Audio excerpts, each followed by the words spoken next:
రైతులను మోసం చేస్తున్న కాంగ్రెస్ ప్రభుత్వంపై తీవ్ర విమర్శలు చేశారు బీఆర్ఎస్ మాజీ ఎమ్మెల్యే పెద్ది సుదర్శన్ రెడ్డి. కాళేశ్వరంను పక్కన పెట్టి రైతుల పంటలు ఎండబెట్టే కుట్ర చేస్తున్నారని ఆగ్రహం వ్యక్తం చేశారు. కేసీఆర్ ముందు చూపుతోనే నీటి సమస్య లేకుండా చేస్తే కావాలనే కుట్రతోనే అన్నదాతల పొలాలను ఎండబెడుతున్నారని ఆరోపించారు.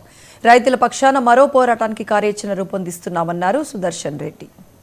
పార్టీ శాసనసభ్యులు, కాంగ్రెస్ పార్టీ చెందినటువంటి మంత్రులు ఇలా ఊళ్ళల్లో ఎట్లా తిరుగుతారో రైతులందరూ కూడా గుర్తుపలు పట్టే పరిస్థితి వస్తుంది. మీకు తిరుగుబాటు తప్పదు. మీకు ఖచ్చితంగా ఊరి పొలిమేరల దగ్గరనే మిమ్మల్ని ఊళ్ళల్లో అడుగు పెట్టకుండా తిప్పి పంపక తప్పదు. ఇలా నష్టం జరిగే ప్రతి నష్టానికి, ప్రతి ఎకరాకు, ప్రతి రైతుకు ముఖ్యమంత్రి రేవంత్ రెడ్డి, ఇరిగేషన్ మంత్రి ఉత్తమ్ కుమార్ రెడ్డితో పాటు ఇలా ఈ పరిధిలో ఉండబడిన దాదాపు 14.5 లక్షల ఆయకట్టుకు నీళ్లు లేవని నిన్న ప్రకటన చేసిండ్రు. దానికి సంపూర్ణ బాధ్యత కాంగ్రెస్ పార్టీదే, ఈ రాష్ట్ర ప్రభుత్వానిదే. రేపు తీవ్రమైనటువంటి ఆందోళనలు, రైతులు రోడ్ల మీదకి వచ్చే పరిస్థితి ఉంది.